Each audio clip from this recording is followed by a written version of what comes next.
Hey, good afternoon, and welcome everyone to this month's Employee Benefits Compliance webinar.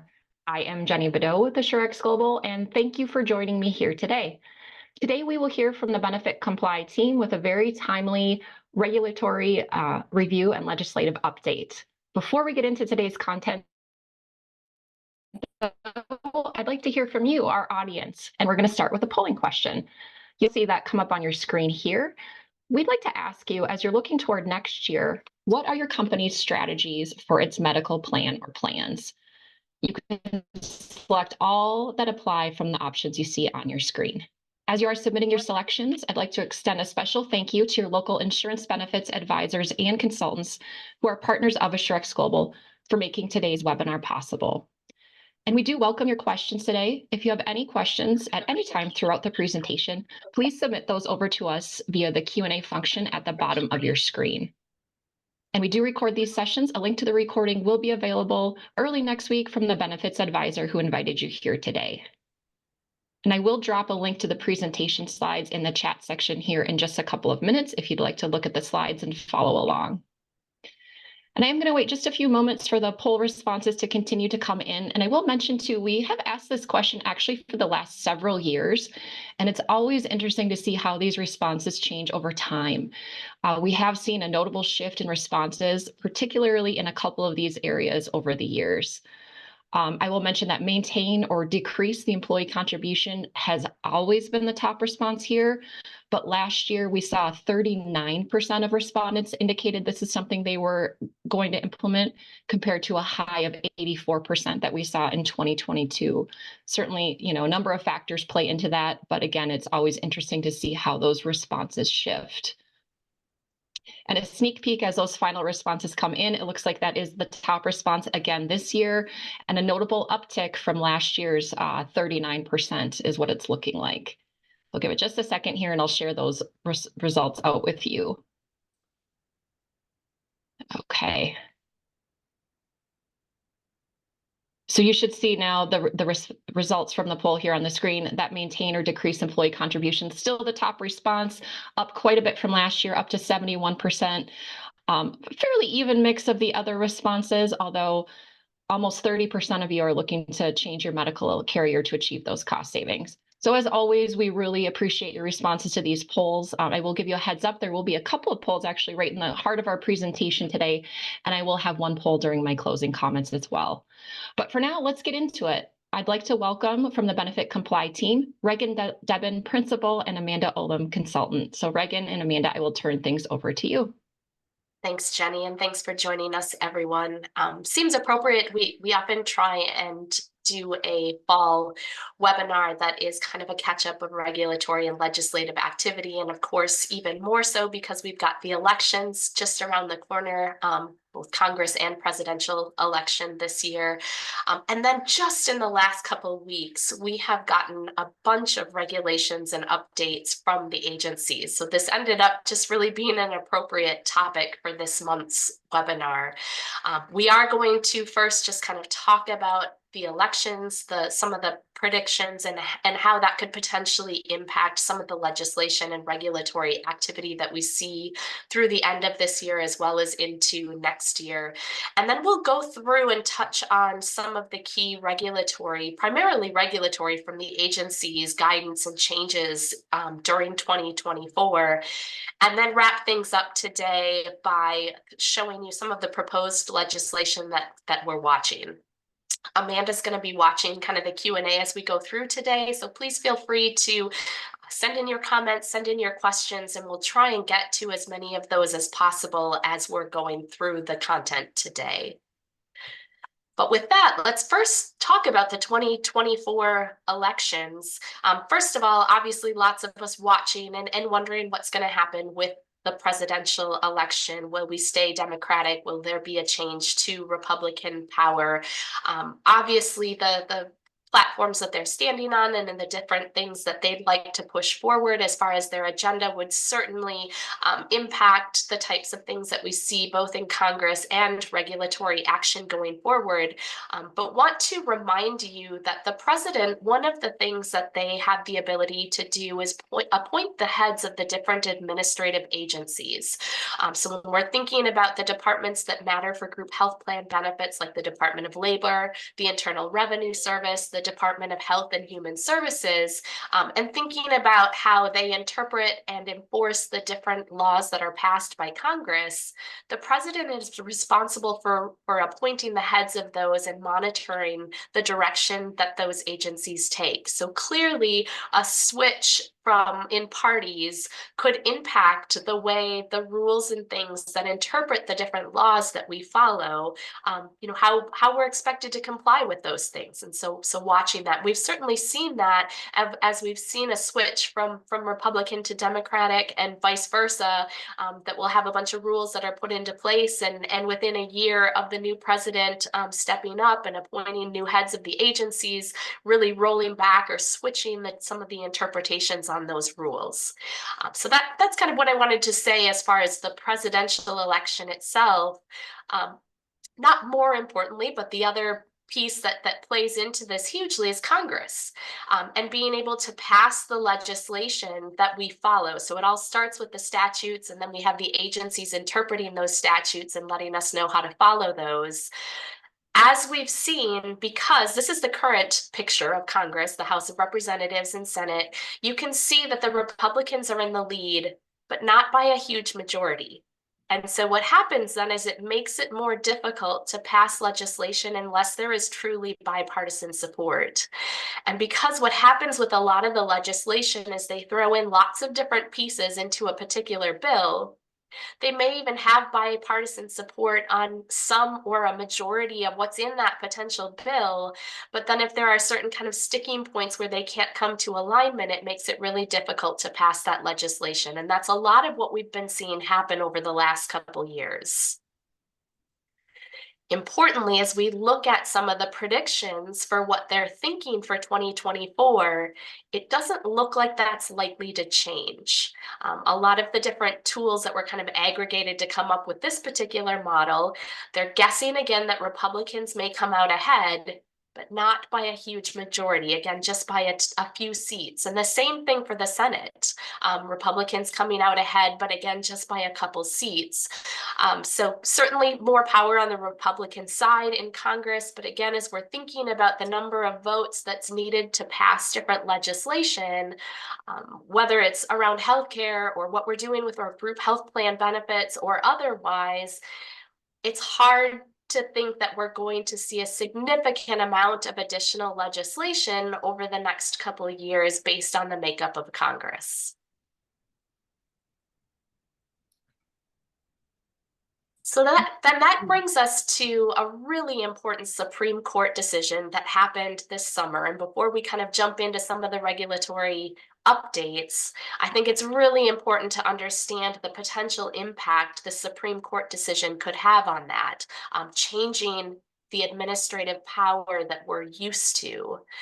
As I just mentioned before, if you look at kind of the illustration here, the stage of the laws and regulations that we're required to follow to be in compliance for our group health plans, as far as lots of different things, all the different laws across the country.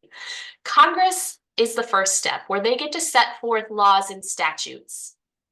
Then they do as much as they can in the statutes to lay out their intent, but there are always some holes or some different circumstances that won't be specifically addressed, or they may even direct a specific federal agency to further interpret and enforce the laws that are set forth in those statutes. And that's where our federal agencies come into play.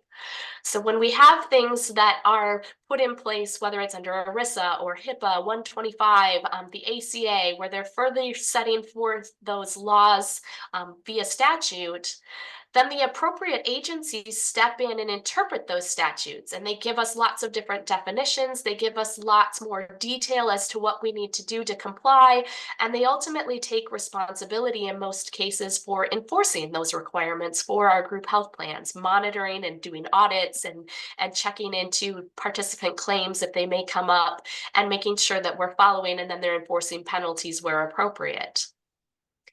Historically, we've always followed the Chevron doctrine. For over 40 years, we've followed that. And what that said is if we had participants or individuals or entities that challenged the statutes and the agency interpretations, that the court would defer to those agency interpretations, that they would kind of accept that as what's required. What the Supreme Court case did this summer was overturn that. So we still have Congress setting forth the laws. We still have the federal agencies interpreting those. But when those laws are challenged, the court has more power. If the statutory language is clear, the court has to interpret it accordingly. They have to follow what's clearly set forth in the statute that was passed by Congress. However, if it's not clear, they don't have to automatically defer to the agency's interpretations and regulations that they've put forth. Instead, the court could potentially say that they think that Congress intended otherwise, or that the agency overstepped, or that they didn't follow the proper rulemaking procedures, those types of things. Courts have a little bit more power to interpret those laws than was historically the case. So what does that mean for you? Specifically in regard to your group health plan benefits and other benefits that you're offering to your employees, that Supreme Court case had nothing to do with that particular arena. It was a completely different set of facts and circumstances unrelated to providing benefits in any way. But it does still set forth a little bit different framework for when the different regulations that we're following on behalf of our group health plans are challenged.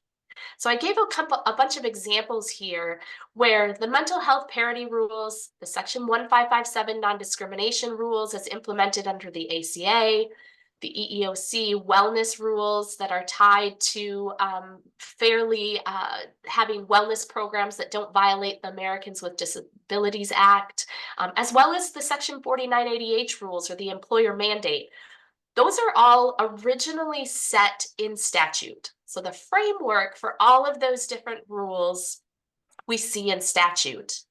But then we have the agencies interpreting, for example, for mental health parity, defining what meaningful benefits are and coverage for core treatments, like we just saw in the final rules recently released, and requiring that we gather and analyze relevant data and include that in the comparative analysis.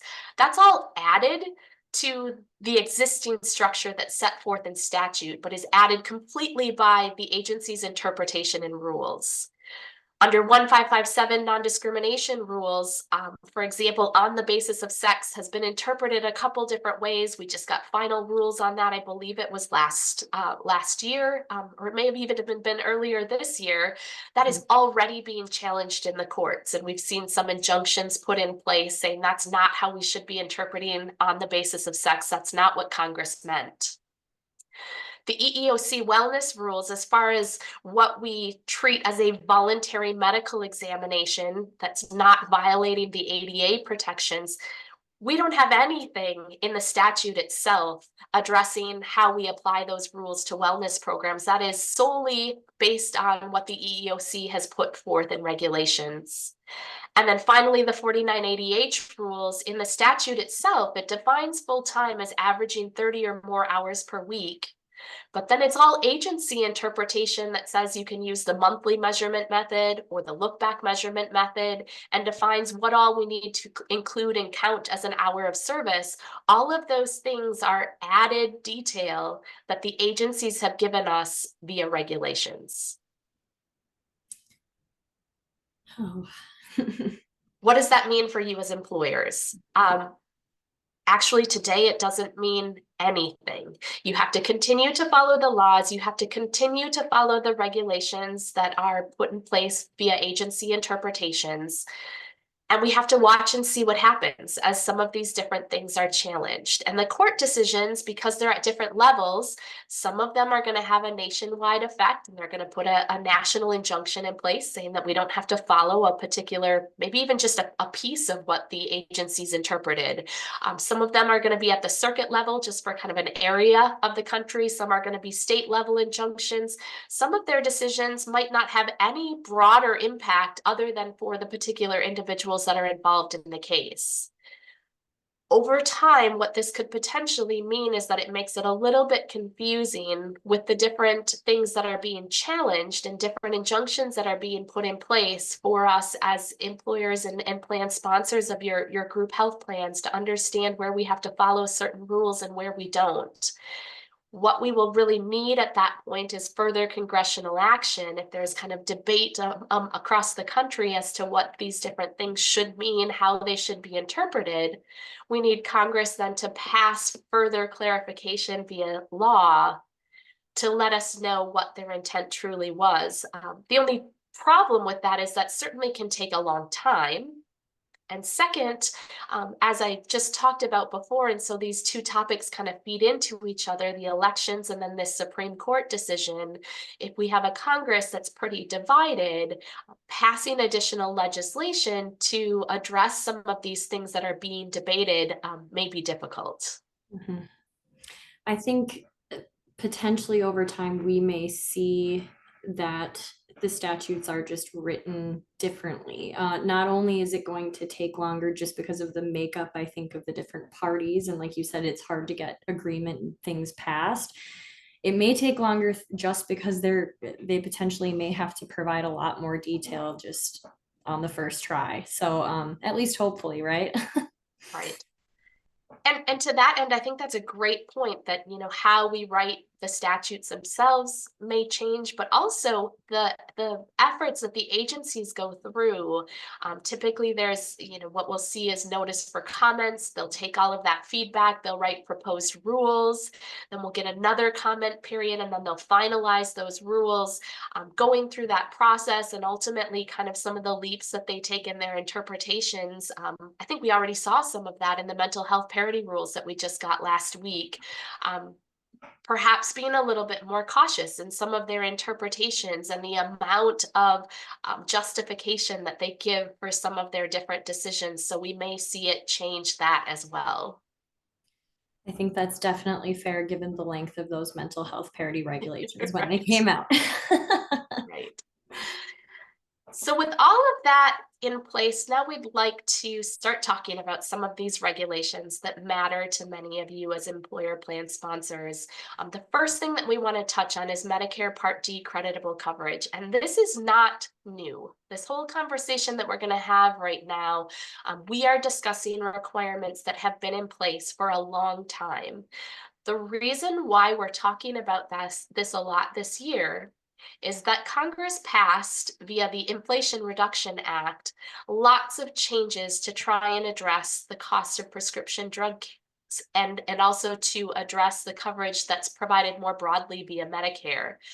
We care in regard to creditable coverage because in 2025, and it's a bunch of changes that are going to be rolled out over many years, but specifically in 2025, they're increasing the prescription drug coverage that's going to be available via Medicare Part D. So they're making several different changes, but one of the key things that they're changing is that the max out-of-pocket that can be imposed on a Medicare Part D plan is $2,000. That's several $1,000s less than what we have historically seen for these plans. So what that does is make the coverage richer. For individuals who enroll in the Medicare Part D coverage for their prescription drugs, they will have more coverage available to them beginning in 2025. The reason why that matters to employers is that if you offer prescription drug coverage, which I know most of you do, you have to compare your prescription drug coverage against the Medicare Part D coverage and determine whether it's creditable, whether it's as good or better than the coverage that's available via Medicare Part D. You have to do that each year as your plan design potentially changes and as Medicare designs change from one year to the next. I'll say it now. We'll try and say this a few times throughout because this is a place where we're getting lots of questions. You do not have to make the determination effective January 1st, 2025, when the Medicare Part D actually changes, unless you have a calendar year plan. If you have a calendar year plan, it all lines up and you should compare your design against Medicare Part D beginning in January 2025. But if you offer a non-calendar year plan, for example, your renewal is each year in July, you don't have to worry about the creditable status potentially changing or tied to the 2025 Medicare Part D changes until you're going into open enrollment and you're renewing your plan in July of 2025. The other key thing I want to say here, and then we're going to get into more detail on the next couple of slides, is just to clarify what your responsibilities are as the plan sponsor. The first thing I want to make sure that you understand is that employers are not required to offer creditable coverage. It's okay if your plan is determined to be non-creditable. There are no penalties associated with that. Your responsibility is to determine if your coverage is creditable or non-creditable for each plan year, and then to communicate that status to eligible individuals under your plan, and also report that status to CMS each year. If you are making the determination and then communicating that as required, you've satisfied your requirements. It is not a problem if ultimately what you find is that your plan is non-creditable. Even if your plan was creditable and it's losing creditable status, right? You don't have to make sure that it maintains it. You just have to make sure that your notices are updated. Exactly.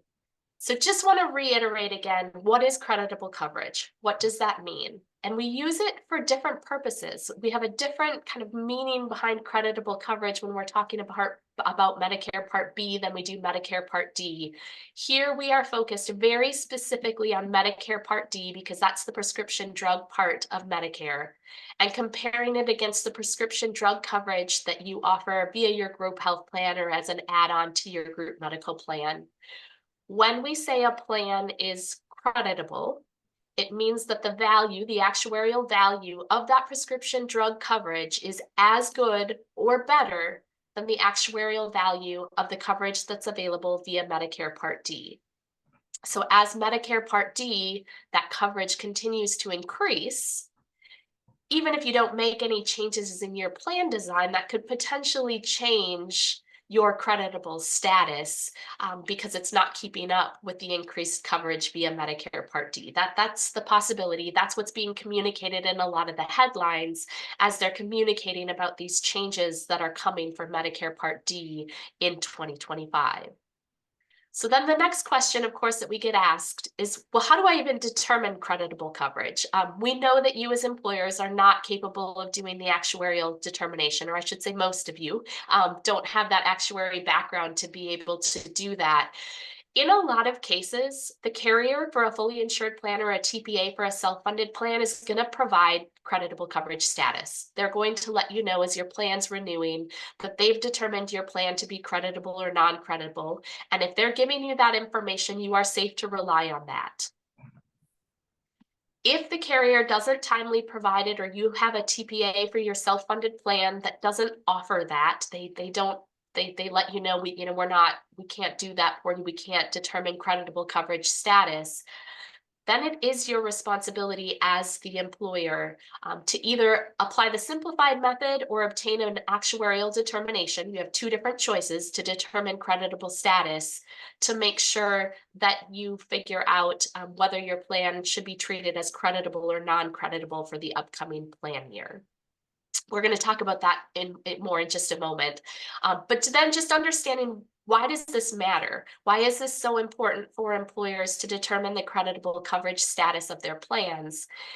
It's not so much because you're trying to avoid any type of penalty for your plan or to be in compliance, but more importantly, really important for the individuals who are eligible for your prescription drug coverage, because they have to, once they're eligible for Medicare, make a choice between your group health plan and enrolling in Medicare. And as we see more and more of you employing individuals beyond age 65, that they are an active part of your workforce, this is impacting more and more individuals, that they potentially have access both to an employer-sponsored plan as well as Medicare simultaneously. If they have creditable prescription drug coverage under your plan, they don't have to enroll in Medicare Part D when they're first eligible for it. They can delay it. And as long as they don't go more than 63 days without creditable coverage, they're okay. They'll get a special enrollment when they lose that or are notified of that, and then they can jump onto Medicare Part D. They'll have a special enrollment period and they'll be fine. But if individuals go without creditable coverage, then when they do enroll, they can have lifetime late penalties. And my understanding is that that premium that they would normally pay for Medicare Part D can be increased by 1% for every month that they go without creditable coverage. So just talking a little bit more about Medicare Part D eligibility, Amanda and I are certainly not Medicare experts. You as the employer are not expected to be Medicare experts either. Your broker advisor partners, many of them are able to help you with more of this and maybe even have some assistance for your employees who may be eligible for Medicare if you need that. But just a high level overview so that you can help your employees as they're trying to make these decisions and coming to you with questions. Individuals become eligible for Part D when they enroll in Part A or Part B. So if they delay enrollment in Part A or Part B, or both, I should say, then they're not yet eligible for Medicare Part D. But as soon as they enroll in either one, then they become eligible for Part D. And this issue of, do I have creditable coverage or not, becomes important. Then, as I mentioned before, once they're eligible for Medicare Part D because they've enrolled in Part A or B or both, if they go 63 days or more without creditable coverage, prescription drug coverage, then when they do enroll, they face those lifetime late enrollment penalties, and there may not be anything that they can do to avoid that. Lots of employers, as they're asking questions about this and learning this and thinking about, what if my plan goes from creditable to non-creditable? What does that mean? Do employees have to enroll in Medicare now? You know, open enrollment for Medicare is just around the corner. And what if they miss it because they don't know?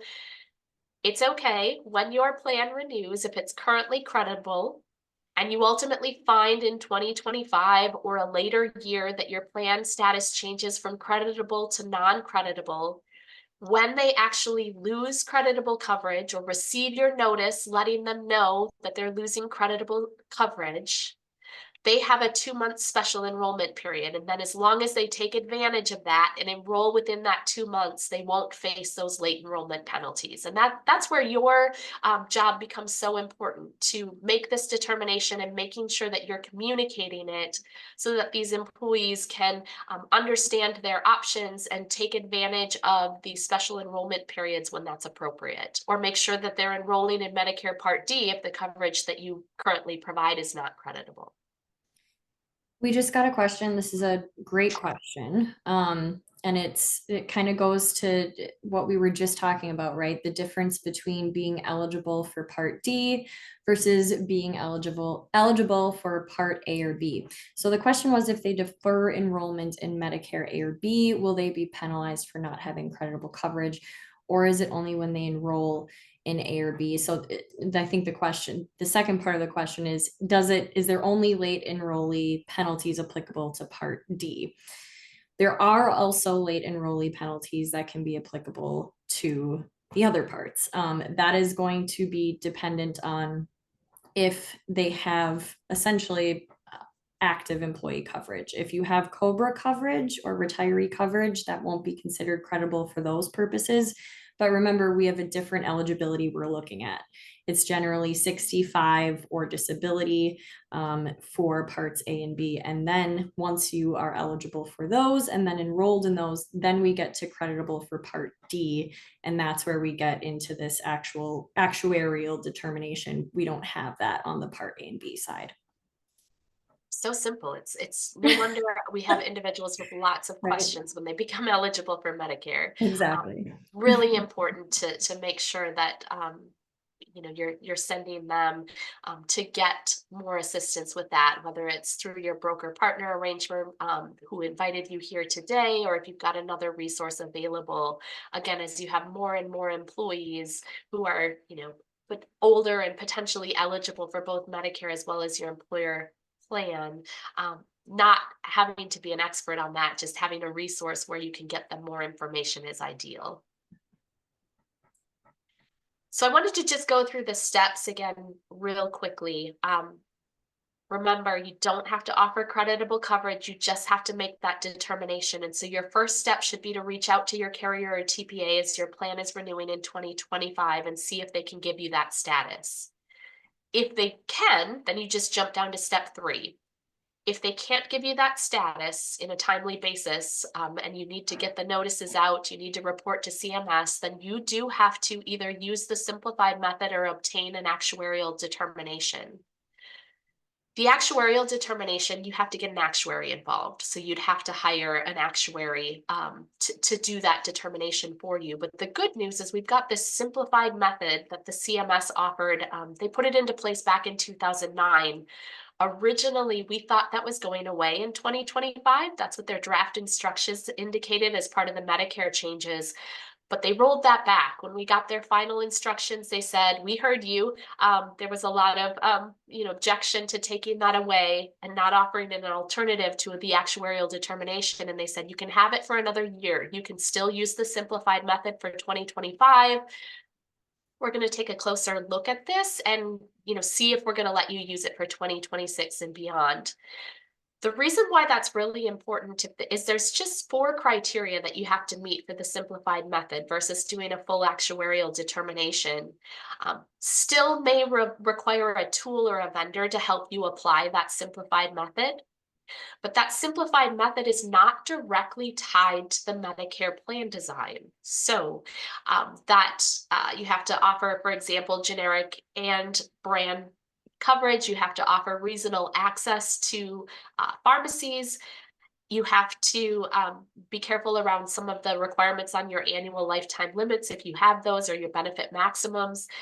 The one piece that you do have to meet is that you have to provide a 60%, you have to argue that your plan is expected to cover at least 60% of costs. And that's where you may need a tool that has pulled in some kind of national averages and things to look at your cost sharing under your plan and make sure that it can meet that 60% benchmark, but much simpler than doing the actuarial determination. And we are allowed to use that again for 2025.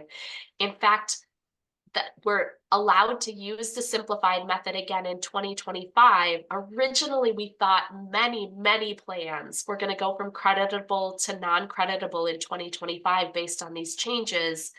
Because they're allowing us to use the simplified method for another year, that is less likely to be the case. Under the simplified method, many plans that have historically been creditable are likely to continue to be so in 2025. And then we'll have to see, though, if they allow us to continue to use that method or if they continue to make changes to Medicare, if that will be the case going forward.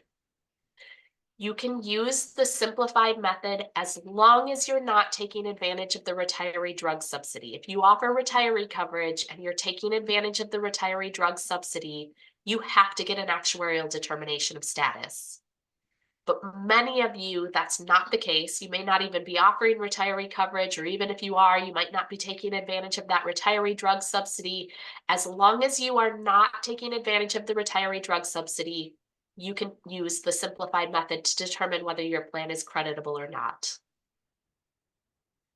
Finally, once you know the status, you have 2 further obligations. You have to distribute that creditable notice to eligible individuals, and the CMS has a model notice for both creditable and non-creditable plans.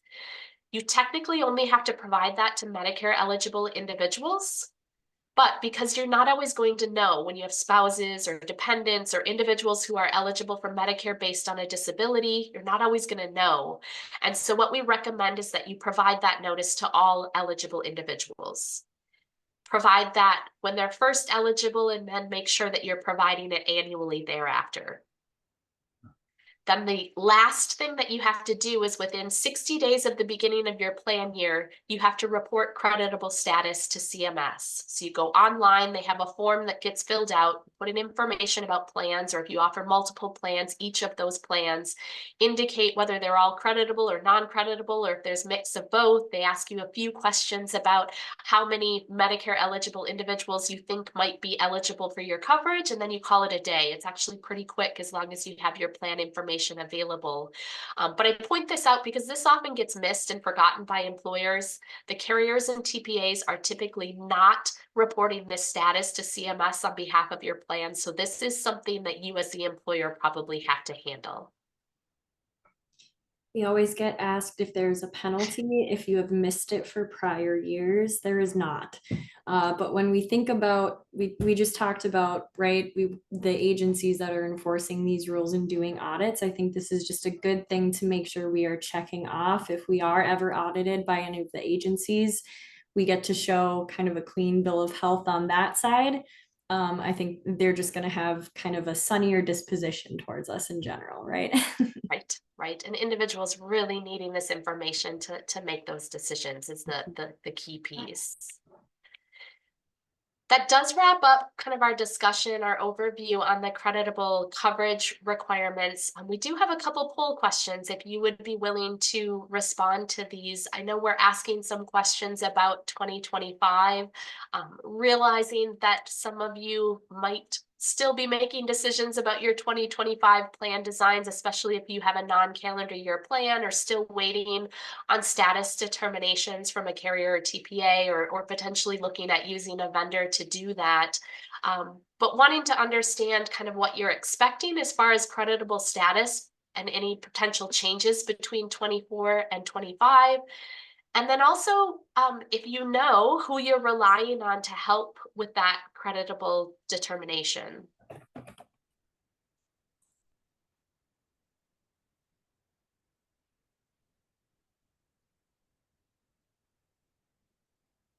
Amanda, it does look like we got one additional question about kind of the timing of when they're reporting creditable coverage or distributing the notices. Yep. So the question is, are we required to report in February and October the creditable coverage? And I think the question specifically by report, it is report to CMS that we're asking about, right? There's only going to unless you change your creditable status, you're not going to have to report to CMS more than once a year. And then, the same is true for the participants, and you should be in February. Maybe that's when the plan renews. Yeah, so I think maybe the end of February is the 60 days within the beginning of a calendar year plan. So that's likely when you're reporting to CMS. And then October in reference to the open enrollment for Medicare. Probably. Yeah. And so just make sure that you're separating out distributing the notices to your eligible participants and reporting to CMS. You have to do it. I briefly went over it before, but the notices, reporting to CMS is always within 60 days of the beginning of your plan year period. The notice distribution is supposed to go when they're first eligible and then annually. You can satisfy that annual requirement in a couple different ways. Some employers choose to provide that notice each fall in advance of Medicare open enrollment. That's great. That meets the requirements. If you're doing that every fall, you're in good shape. But that isn't actually required. If you distribute it during open enrollment as part of your annual notices packet each year, that would also satisfy that annual requirement and you would be in good shape. So doing one or the other and making sure that you're doing it consistently so that you're sending out that notice at least every 12 months, you should be in good shape. Yep. And then again, for participants, when they're first hired, because they need to know whether or not they should rely on that as creditable coverage when it becomes an option to them, or whether they need to make sure that they're enrolling in Part D, but then only annually after that. Okay. I wanted to show here the poll results, really a mix. I think around creditable status, that's consistent with what we've been hearing, as well as we did think that a lot of plans were going to potentially change creditable status, and we're finding that not to be the case so often, that lots of plans that are currently creditable may continue to be in 2025. I think that is primarily due to being able to continue to use that simplified method. Then thank you also for those of you that shared kind of who's helping you with that determination.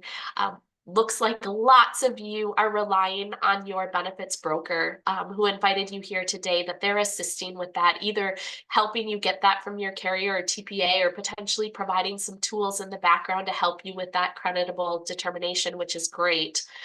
There are quite a few of you that indicated that you're getting that from your carrier TPA. And as expected, that many of you are unsure of creditable status for 2025 and not sure where you're going to get that information going forward. That was to be expected.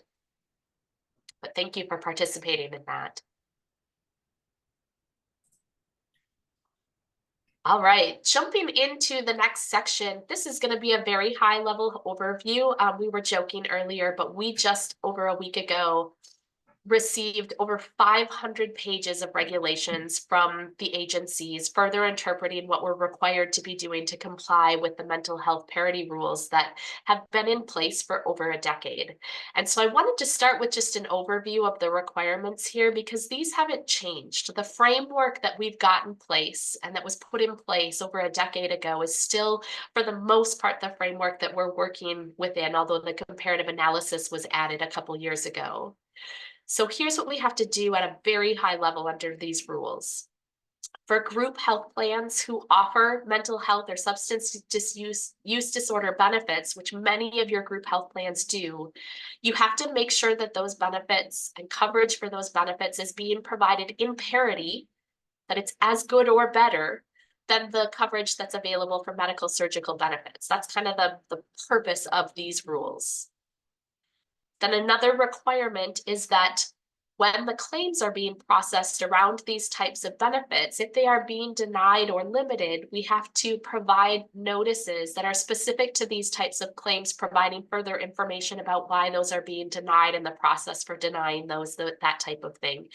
Fully appreciate that employers are not typically the ones that are handling the claims processing for their plans. So typically this is the carrier or the TPA that is having to provide those notices as they're processing the claims on behalf of your plan. And then finally, to further enforce these requirements, Congress added an additional requirement just a couple years ago that we have a comparative analysis done, identifying all of the non-quantitative treatment limitations that are applied in processing the claims, and going through and analyzing and documenting whether those are being provided in parity for the same or similar kind of NQTLs that are being applied to medical surgical benefits.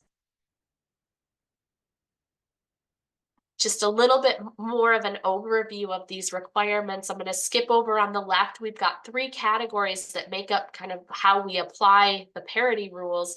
We can ignore the first one for the most part, because when the ACA was passed, it pretty much prohibited any annual or lifetime limits on a broad basis for plans. And so we don't have to worry about those anymore. You really can't apply any annual or lifetime limits to benefits for mental health or substance use disorder benefits.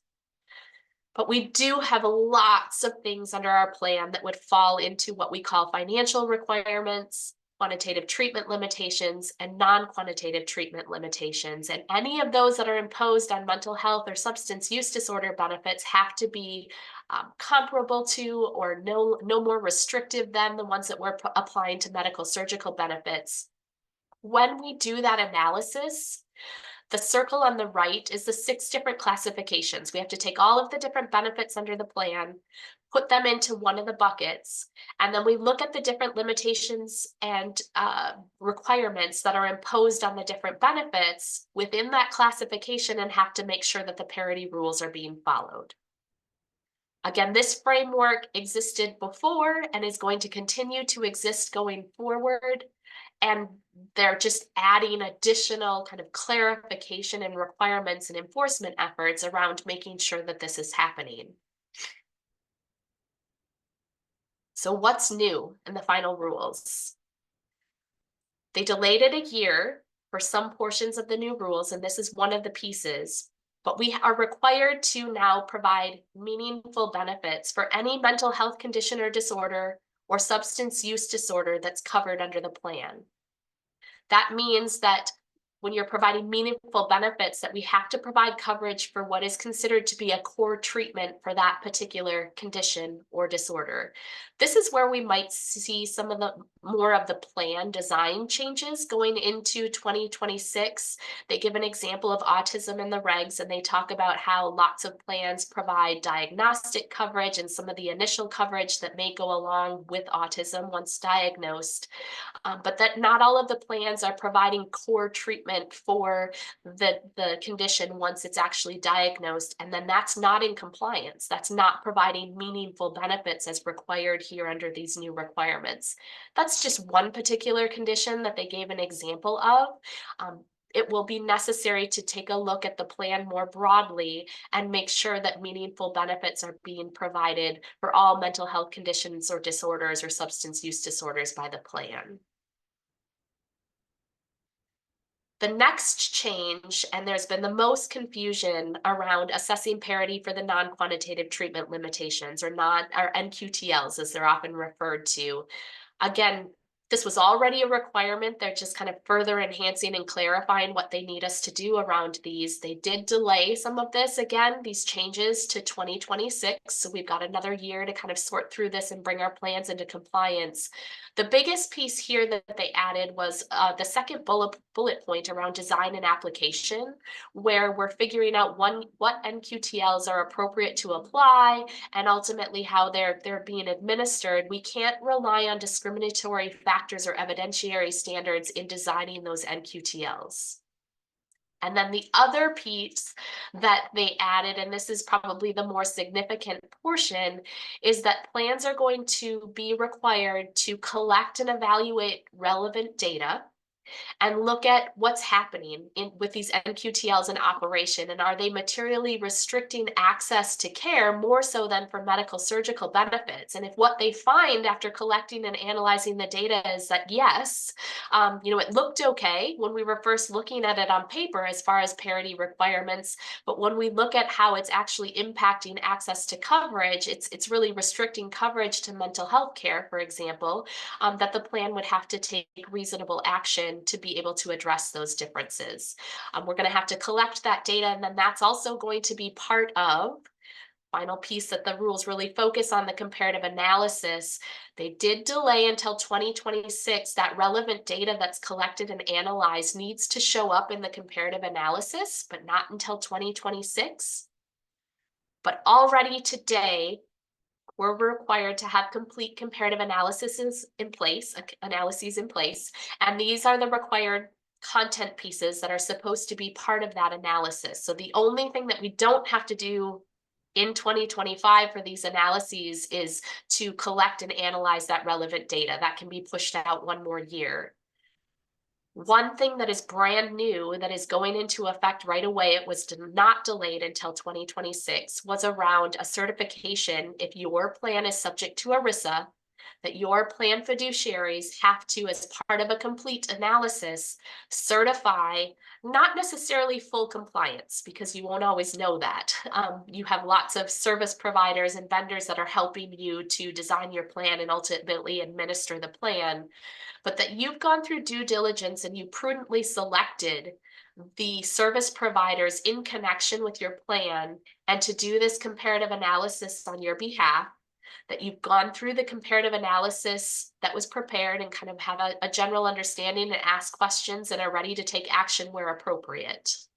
That's what you have to certify, and that goes into effect in 2025. So for any of you currently working on an analysis or looking to do so in 2025, this is a new piece that will be part of that, and it won't be a complete analysis without it.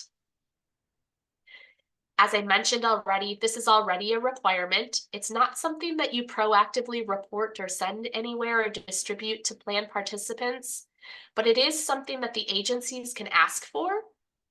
They're auditing lots of plans. They've told us that this is a one of their primary pieces that they're looking at to enforce, one of their priorities.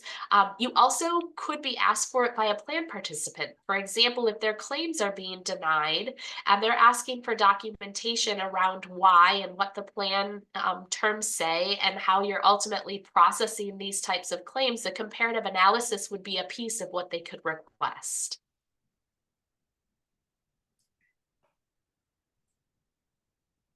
If you offer a fully insured group health plan, you get to rely primarily on your carrier to do all of this for you. They will be setting the plan design. They will be processing the claims on behalf of the plan. They will be preparing a comparative analysis, a written comparative analysis that is matching the requirements and the updated requirements. So for the most part, if you offer a fully insured plan, this is not really going to fall in your lap. But the opposite is true if you're a self-funded group health plan. You as the employer are directly responsible for compliance, not the TPA, not the PBM or the other service providers, although the agencies did recognize that in some places they're being found to be co-fiduciaries were challenged. But you as the plan sponsor then, you have to review your plan design for parity, potentially asking your TPA, who you may be relying on for that plan design, to make sure that they're keeping up with these requirements and making adjustments as appropriate. When they're sending out letters to you suggesting that you make changes to your coverage to comply, taking those seriously and potentially putting those in place, asking them questions about their claims processing and making sure that, again, in how they're processing those claims and the notices that they're sending out, that they are complying with the mental health parity rules. And then finally, that comparative analysis. Is your TPA or other service provider going to prepare that on your behalf, which is great if they are. If they're not, will they provide you with the data necessary? Because they have all of that claims data that you need to be collecting and analyzing to pull together that analysis that then you could get a third-party vendor to help you with, but you would need some cooperation from your TPA to do so. So asking those questions and finding the right vendors to help you comply is your responsibility. You are not going to be able to understand the rules well enough to do the plan design to make sure that claims are being processed exactly as they should be. You really need to rely on your vendors to do that, but then you have an obligation to select and monitor your vendors to make sure that they are doing that.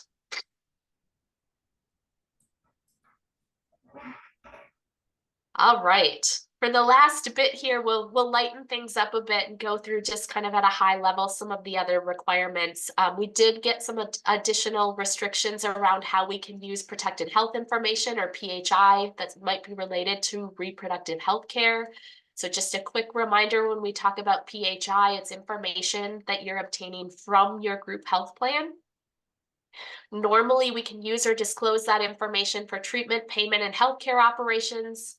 If we get consent from the specific individual to use that information, or if there's a public policy purpose for using or disclosing that information.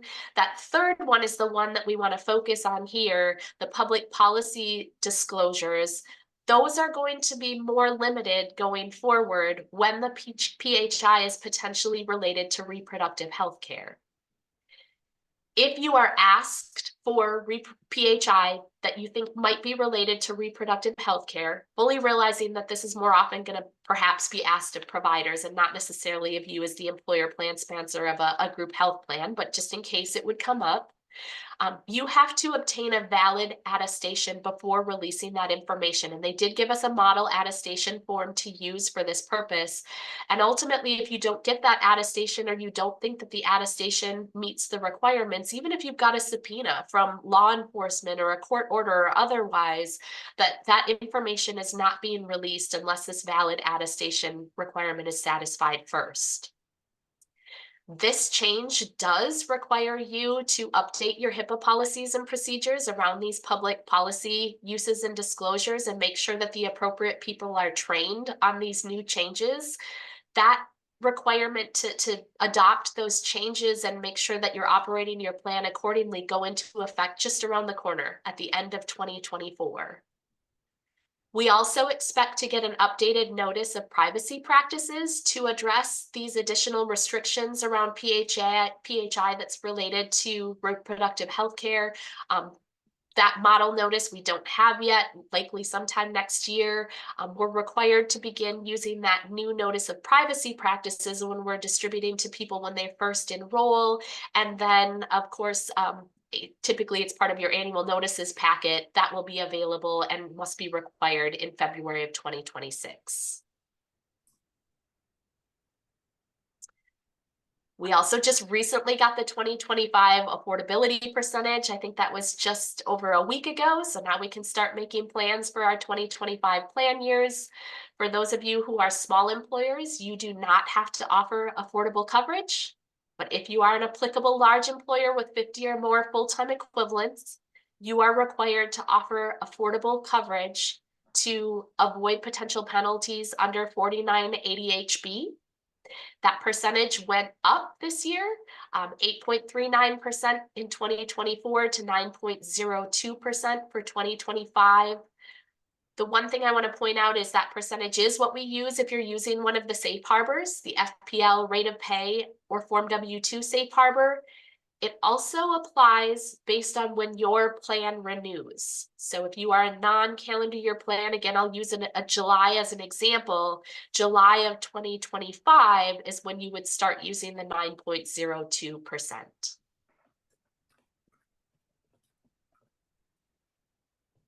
Then just a quick reminder that we do have the 2025 HSA requirements. You have to be enrolled in a high deductible health plan, not have any other disqualifying coverage, and not be claimed as another's tax dependent to be eligible to contribute to an HSA. So first of all, then it's important to understand what's qualifying high deductible health plan on HDHP. We have to meet certain minimum deductible and maximum out-of-pocket requirements. Be careful. It does go up from year to year, but be careful with that minimum deductible, especially for family coverage. We see lots of plans with an embedded individual deductible for the family tier of coverage. Make sure that that's not less than $3,300 for 2025. No individual enrolled in family coverage can have coverage available to them other than preventive prior to meeting that minimum $3,300 deductible for it to be a qualifying HDHP. We also got the HSA contribution limits which apply on a calendar year basis. They go up, historically have always gone up from one year to the next, and that's the case again in 2025. Again, they apply on a calendar year basis. But we do the calculation monthly. So if you have an individual who is eligible to contribute to an HSA for only a portion of the year because they only had qualifying HDHP coverage for a portion of the year, or they enrolled in disqualifying coverage for a portion of the year, they can contribute up to 1/12 of this contribution amount for the calendar year. And just make sure that both employee and employer contributions are counted toward that prorated amount. And then the final thing I wanted to mention was just a reminder that we have to do the gag clause attestations again. This is a new requirement that we did for the first time last year. We have to do it again this year. We have to do it every year for our plans, making sure that any of the contracts that we have in place with service providers don't have gag clauses in place. We're required to attest every year by December 31st. You don't have to do this in December. You can actually do it now if you want to, and you're always attesting for the period of time since your last attestation. So for example, it might be, as you're going through open enrollment and looking at all of your contracts and things anyway, that might be the time to reach out to vendors or make sure that you're doing this attestation. The carriers are doing this a lot on behalf of fully insured plans, but for self-funded plans, what we're finding is often the TPAs or PBMs are just providing you a certification saying that they're in compliance, but they're not actually doing the attestation on your behalf. And so there's a portal that CMS has made available that then you have to take that information or those certifications from your vendors, go on and put information about your plan and your service providers and attest that you're in compliance each year. And then finally, I'm sorry, I know we went through these last pieces really quickly, but I do just want to, before we wrap up today and do the final poll, just talk to you about some of the proposed legislation that we're watching. Going back to what we were talking about, creditable coverage, instead, as Amanda mentioned, specific to Medicare Part B, we only have creditable coverage that would allow people to delay enrolling in Part B if it's due to active employment status. COBRA coverage doesn't count. So they're looking at potentially changing that, see what happens. With employer reporting, for those of you that report for self-funded coverage enrollment in your plans, there is legislation that would allow us not to collect Social Security numbers for covered spouses and dependents. Kind of a small piece of what we do on the reporting, but one of the things that causes all kinds of errors. So that would certainly be welcome relief for those of you reporting coverage information for a self-funded plan. We're also seeing several different bills proposing further transparency requirements on hospitals, TPAs, and PBMs. So that wouldn't directly impact how you're administering your group health plans, but could be good news just for the industry and healthcare costs broadly. And then finally, and this is the one that we do expect to see, even if these others don't happen, we do think it's very likely that at least in the end of the year budget bill, we will see further relief that will allow telehealth to be offered at no cost alongside an HDHP and maintain HSA eligibility. We were given this relief during COVID, and then it has been extended a few times since. There are some issues with budgeting that they can't make it a permanent relief, but likely to get another 2 years so that those of you who offer telehealth alongside your HDHP, you can offer that without charging fair market value and still allow the individuals participating to be eligible to contribute to an HSA.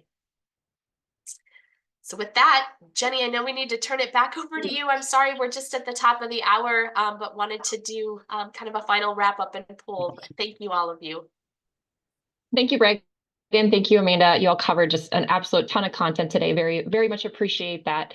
As Reagan mentioned, before we conclude, I do have one additional polling question for our audience. So if you're able to hang on for just a moment, we would like to ask you about your strategies as it relates to other aspects of your benefits program aside from the medical. If you were with us at the top of the hour, you may recall we asked you about your medical plan strategies for next year. So now we'll shift focus to other aspects of your benefits program. Certainly, we realize this is not an all-encompassing list, but please select any of these that apply to your company.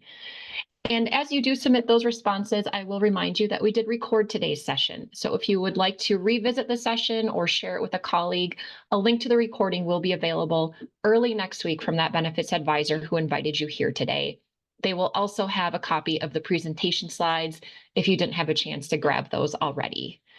And, you know, we asked you a lot of polling questions today. We are always interested in hearing your perspectives and your approaches. And I do want to mention, we publish the results of the polling questions and provide some commentary and perspectives in a piece we call a market check survey. So if you're interested in learning more about the polls today and kind of seeing how your peers responded, check in with that same benefits advisor who can share that market check survey with you in the next week or so. And if you have further questions about today's content, or maybe you want to discuss it further, again, please reach out to those benefits advisors and consultants who invited you here, and they will be able to assist you. All right, I'll give the poll just another moment here. And we actually have asked this question over the last several years as well. We've seen two of these kind of take turns as being the top choice over the last few years. Offer additional voluntary benefit products and increase access to financial wellness services have kind of taken turns being the top response.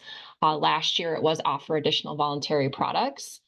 And it looks like, here, I will share the results out with everyone here. It looks like that took the top spot again this year, but you can see increased access to financial wellness services is kind of right there solidly in second place. So again, thank you as always for joining us. Thank you for sharing your perspectives on these polls. That does conclude our time together. Have a great afternoon.